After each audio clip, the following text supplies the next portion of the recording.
زي برايم تقرينيا أيوه هاميسن حكوبراتن كبرانن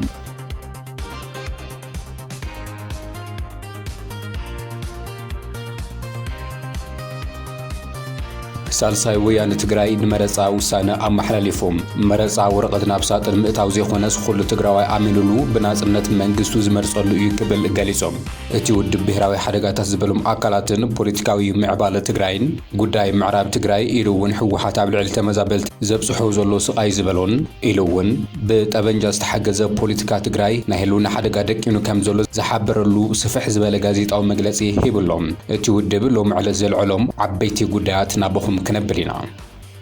ناب አዲስ አበባ ዝተገበረ ጉዕዞ ጀነራል ታደሰ ወረደ ዘምጾ ዓውትን ኪሳራን አመልኪቱ ብርክት ዝበሉ ምዕባለታት እናወጹ ቀጽሎም አለው ኣብቲ ጉዕዞን መቀለ ዓቢ ዝተባሃለ ዓውት ዝተረኸበ ኮይኑ ኣብ ጉዳይ ዲፕሎማሲ ግን ጀነራል ታደሰ ኣይቀንዖን ተባሂሉሎ ጀነራል ታደሰ ወረደ ምስ ዲፕሎማሲኛታት ምዕራብ ሃገራት ዝገበሮ ዘተውን ተቃሊሕሎ ብዛዕባ እዚ እውን ነግረኩም ኣለና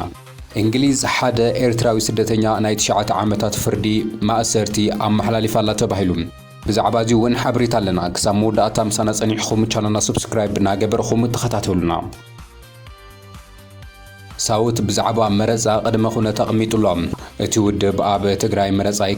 ኣይካየድ ንዝብል ናይ ውሳነ ሓሳብ ሒዙውን መጺሎም መረፃን ምክያድ ዝኽእል ባይታን ምፍጣር ኣብ ትግራይ ግዜ መረፃ ክነዋሒ ግባእ ክብል ሳልሳይ ወያነ ትግራይ ገሊጹሎም ውድብ ሳውት ኣብ እዋናዊ ኩነታት ትግራይ ኣመልኪቱ ንጋዜጠኛታት መብርሂ ሂቡሎም ኣብ ወንበር ሳልሳይ ወያነ ትግራይ ዝኾነ ኣይተ ክንፈ ሓዱሽ ትግራይ ኣብ ዝሕዚ እዋን ብምኽንያት ፖለቲካዊ ጸገማት ከቢድ ናይ ህልውና ሓደጋ ገጢምዋ ከም ዘሎ ይገሊጾም ሳልሳይ ወያነ ትግራይ ኣብ ስልጣን ንምጽናሕ ኾነ ናብ ስልጣን ንምምጻእ ዝግበር ወታደራዊ ሓይሊ ሒዝኻ ዝካየድ ምንቅስቓሳት ትግራይ ናብ ስርዓት ኣልቦነት ክትኣቱ ይገብርዎ ኣለዉ ኢሉ ከም ዝኣምን ድማ ገሊጾም ዘይሕጋዊ ስደት መንእሰያት ዘይሕጋዊ ዕድና ወርቂ ኣብ ልዕሊ ተመዛበልቲ ኣንጸላልዩ ዘሎ ዝበሎ ሓደጋ ምድኻም ቁጠባ ሕብረተሰብ ጸገም ጸጥታን ካልኦት ከበድቲ ስጋታት ኮይኖም ከም ዘለዉ ብቁልጡፍ ክትሕሑ እንተዘይተገይሩ ድማ ትግራይ ናብ ዘይዛሪ ዓዘቕቲ ክትኣቱ ከም ትኽእል እዩ ሳልሳይ ወያነ ትግራይ ስጋኣቱ ገሊጹ ዘሎ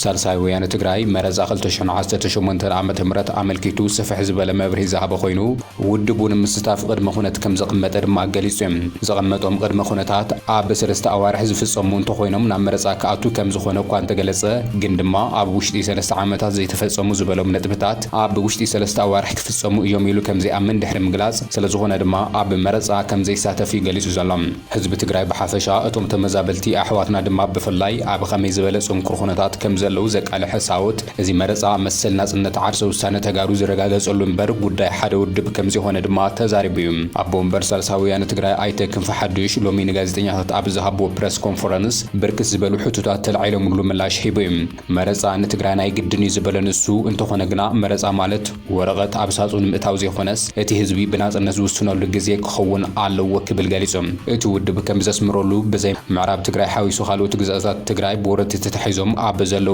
ኩነታት ዝግበር መረፃ ንትግራይ ከፋፍላ ጥራሕ ዘይኾነስ እቲ ናይ ወረራ መሬት ሕጋውነት ንምልባስ ዝግበር ዘሎ ሽርሒ ክኾን ከም ዝኽእል ድማ ተዛሪቡ እዩ ስለዝኾነ ድማ ተጋሩ ኣብ ኩሉ ኹርና ዓለም ዘሎ ብሓደ ድምፂ ክውስን እንተኽኢሉ ጥራሕ እዩ እቲ ዝምረፅ መንግስቲ እውን እንተኾነ ናይ ብሓቂ ናይ ተጋሩ መንግስቲ ክኸውን ዝኽእል ዝብል ስምዒት ድማ ኣንጸባሪቑ እዩ ኣብ ትግራይ መረፃ ክካየድ እንተኾይኑ ግዝኣታዊ ሓድነት ትግራይ ተረጋጊጹ ተመዛበልትን ስደተኛታትን ትግራይ ናብ መረበቶም ክምለሱ ኣለዎም ክብል ውድብ ሳልሳይ ወያነ ትግራይ ቅዋሙ ኣነጺሩሎም እቲ ውድብ ትሪ ካብ ዘለዓሎም ጉዳያት ምዕራብ ትግራይ እንትትኸውን ናይ ፖለቲካ መቋመሪ ክኸውን የብሉን ክብል ኣጠንቂቑሎም ተጋሩ ዝመረፅዎ መንግስቲ ክበሃል እንከሎ እቲ ኣብ ምዕራብ ትግራይ ተመዛቢሉ ዘሎ ህዝቢ ዘጠቃልል ክኸውን ኣለዎ ዝበለ ኮይኑ ይኹን እምበር እቲ ተመዛቢሉ ዘሎ ሓውና ምስቲ ኣብ መቐለ ዘሎ ሓውና ብሓደ ኮይኖም ፖለቲካ ዕድሎም ክውስኑ እንተኽኢሎም ጥራሕ እዩ መረፃ ክኸውን ዝኽእል ክብል ድማ ገሊጹ ተመዛበልቲ ምዕራብ ትግራይ ከይተመለሱ ዝግበር ዝኾነ ይኹን ፖለቲካ ምንቅስቓስ ዝኾነ መረፃ ንሕቶ ህልውና ትግራይ ኣብ ሓደጋ ዝእቱ ምዃኑ ድማ ሳውት ኣጠንቂቑሎም ኣብ ወንበር ውድብ ሳልሳይ ወያነ ትግራይ ኣይተ ክንፈ ሓዱሽ ብሄራዊ መረፃ ቦርድ ኢትዮጵያ 24 ጉንበት 2018 ዓመተ ምህረት መረፃ ንክግበር መርሃ ግብሪ ምውፁ ብምዝኻር እዚ ንትግራይ ዶንግ እዩ ኢሉ ከም ዝኣምን ግን ድማ ሕዚ እውን ኣብ ትግራይ መረፃ ንምክያድ ዝኽእል ምቹ ኩነታት ከም ዘየለ እዩ ሓቢሩ ዘሎ ልዕሊ 1 ሚልዮን ህዝቢ ተመዛቢሉ በአማይት አሻሕ ዝቁፅሩ ወገናት ፍቆዶ ሱዳን ተሰዲዶም ኣብ ትሕቲ ጸላእቲ ወዲቖም ብምህላዎም እዞም ዜጋታት መረፃ ምምራዝ ኣብ ዘይኽእልሉ ኩነታት መረፃ ምክያድ ኣይከኣልን ክብል ገሊጹ እዩ። ኣብ ትግራይ መረፃ ክካየድ እንተኾይኑ ግዝኣታዊ ሓድነት ትግራይ ተረጋጊጹ ተመዛበልቲ ስደተኛታት ድማ ናብ መረበቶም ክምለሱ ከም ዘለዎም ድማ ኣስሚሩሉ እዩ። ፖለቲካዊ ውድባት ኣብ ሕድሕድ ከባብታት ትግራይ ካብን ናብን ተንቀሳቒሶም ወፍሪ ምረውፅኒ ከካይድሉ ኣብ ዘይኽእልሉ ኩነታትን ነፃነትን ምቹው ኩነታትን ከም ዘየለ ብምግላጽ ዘሸራውነት ትካላዊ ፍትሕን ጸጥታን ከረጋገጽ ዘሸራውነት ትካላት ፍትሕን ጸጥታን ከረጋገጽ ከም ዝግባእ ድማ ኣተሓሳሲቡ እዩ።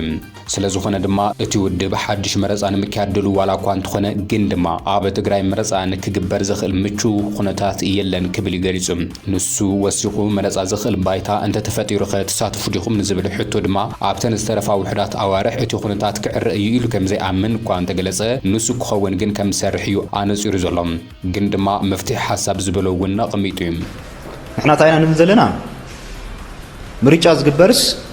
ምርጫ ንምግባር ዘኽእል ኩነታት ተፈጢሩ እዩ። ምርጫ ንምግባር ዘይኽእል ኩነታት እንድሕር ሃልዩ ኮይኑስ ምርጫ ፕራክቲካሊ ንምግባር ኣይትኽእልን ማለት እዩ። እሶ ተናዊሑ ተዘይተናዊሑ ወይ ተተናዊሑ ናብ ዝብል ዘይኮነሲ ሕዝቢ ጭቡጥ ኣብ ትግራይ መረፃ ንምግባር ዝኽእል ኩነታት ኣሎ ዶ የለን ይክምለስ ዘሎ ምስ ቦርድ መረፃ ዘለና ኤንጌጅመንት ምን ኣብኡ ዝተመስረተ እዩ። ኣብ ትግራይ መረፃ ንምግባር ዝኽእል ኩነታት የለን። ፖለቲካዊ ውድባት ሓሳቦም ናብ ህዝቢ ኣቕሪቦም ዝወዳደርሉ ኩነታት የለን። በቶም ዓንቶ ዝጠቐስዎም ምኽንያታት ተመዛበልቲ ኣለዉ፣ ግዝኣትና ኣይተመለሰን፣ ናይ ጸጥታ ኩነታት ብጣዕሚ ከቢድ እዩ፣ መረፃ ንምግባር ዝኽእል ኣይኮነን። እዚኦም ክዕረይ ኣለዎም፣ እዚኦም ክማልኡ ኣለዎም። እዚ ምስ ተገበረ እዩ መረፃ ዝግበር ዝብል እምነት ኣለና። ቦርድ መረፃ እውን እዚ ሓሳብ እዚና ንገልጽ ኣሎ ማለት እዩ። እዚኦም ክሳዕ ዝማልኡ ግን ኣብዚ ተጠቒሱ ዘሎ ግዜ ክማልኡ ስለ ዘይኽእሉ ግዜ ስለ ዘድሊ ዝተወሰነ ግዜ ስለ ዘድሊ ናይ ትግራይ ፍሉይ ኩነታት ተራእዩ ክናዋሕ ኣለዎ። ናይ ትግራይ ኩነታት ድማ ካብ ካልኦት ከባቢታት ናይ ኢትዮጵያ ይፍለ እዩ። ትግራይስ ዓፋር ኣይኮነትን፣ ሶማሌ ኣይኮነትን፣ ኣምሓራ ኣይኮነትን፣ ኦሮሚያ ኣይኮነትን ወይ ደቡብ ኣይኮነትን። ኣብኣቶም ተነጻጻሪ ሰላም ኣሎ፣ መንግስቲ ኣሎ፣ ስርዓት ኣሎ። ኣብዚ ከምኡ ዓይነት ኩነታት የለን። ስለዚ ትግራይ ኣብ ዝተፈለየ ኩነታት እያ ዘላ። ነቲ ዝተፈለየ ኩነታት ኣድረስ ንምግባር ድማ ግዜ የድሊ እዩ። ክናዋሕ ኣለዎ ዝብል እምነት ኣለና። ባይዘዎ እዚ ኣብ ናይ 2013 ኢትዮጵያ መረፃ ክትገበር ከላ ኣብ ዝተፈላለዩ ከባቢታት ናይ ኢትዮጵያ ተገይሩ እዩ። ኣብ 2013 ኣብ ቤንሻንጉል ጉሙዝ መረፃ ይነበረ ተናዊሑ ድሓር 2015 ከባቢ መረፃ ተገበረ። ኣብ ኣምሓራ ዝተወሰኑ ከባቢታት፣ ኣብ ኦሮሚያ፣ ኣብ ሶማሌ እውን ከምኡ ማለት እዩ። ናይ መማለይ ምርጫ ተባሂሉ ኣብ ዝተፈላለዩ ከባቢታት ካፍቱ መደበኛ ናይ መረፃ ግዜ ወፃኢ ተናዊሑ መረፃ ተገይሩ ይፈልጥ እዩ። ሓደ ኣብ ኢትዮጵያ ከምኡ ዓይነት ኤክስፔሪንስ እኒአ እዩ። ካልኣይ ድማ መረፃ ክትገብር ተኮይንካስ መረፃ ንምግባር ዝኽእል ኩነታት ክፍጠር ክእል ኣሎ። እዚ ከይተፈጠረ ዓይንኩም ዓሚትኩም ናብ መረፃ ኣተው ኣይበሃል። ከም ዓንቶ ገለጽክዎም ንመረፃ ዘኽእሉ ኩነታት ክፍጠሩ ኢና ንሰርሕ ዘለና። ውድብ ሳልሳውያን ካልእ ኩነታት ፖለቲካ ትግራይ ዘልዓለሉ ነጥቢ ድማ ፖለቲካ ትግራይ ናብ ሓይሊ ምሽግጋሩን ንትግራይ ናይ ህልውና ሓደጋ ኮይኑ ከም ዘሎን እዩ ኣስሚሩሉ ዘሎ። ፖለቲካ ትግራይ ኣብ ወታደራዊ ሓይሊ ወዲቑ ኣሎ ዝበለ ሳልሳውያን ትግራይ ብሓይሊ ብረት ዝዝወር ፖለቲካ ኣብ ትግራይ ካብ ዝተኣታተወ ጸኒሑ እዩ ዝበለ ኮይኑ እቲ ሕዚ ትግራይ ዝመርሕ ዘሎ ምምሕዳር እውን እንተኾነ ብሓይሊ ብረት ናብ ስልጣን ዝደየበ እዩ ኢሉ ከም ዝኣምን እዩ ሳወት ገሊጹ ዘሎ። ስልጣን በሓይሊ ዝተሓዘሉ ኩነታት እንተተፈጢሩ እቲ ካልእ ትግራዋይ እውን ንስልጣን ክብል ብረት ምልዓሉ ኣይተርፍን ዝበለ ኮይኑ እዚ ድማ ናብ ሕድሕዳዊ ኩናት ዘምርሕን ንትግራይ ናብ ናይ ህልውና ሓደጋ ዝእቱን እዩ ክብል ድማ እቲ ውድብ ኣጠንቂቑሎም። ብተወሳኺ እውን ውድብ ሕወሓት ካብ ተመዛበልቲ ብግዴታ ወርሓዊ ክፍሊት ይእክብ ከም ዘሎ ሳልሳውያን ትግራይ ዝገለጸ ኮይኑ ብተወሳኺ እውን ሓደ ኣባል ውድብ ንዘይኮነ ወርሓዊ ክፍሊት ብዘይምኽፋሉ መንበሪ ገዙ ኣፍሪሶም ከም ዘባረርዎ ድሕሪ ምሕባር እዚ ና ጭካነ ዝበሉ ናይ ሕወሓት ተግባር ኩሉ ማሕበረሰብ ትግራይ ክቆወሞ ድማ ጻውዒት ኣቕሪቡ ተመዛበልቲ ተሓሒዙ ቅድም ኢልና ገሊጽናዮ ነርና ኢና ሕወሓት ተመዛበልቲ ንውድብ ንሰራዊት ገለ እናበለ መዋጮ የገድድ እዩ። ካፍታ ዝረኸብዋ ንእሸይ እውን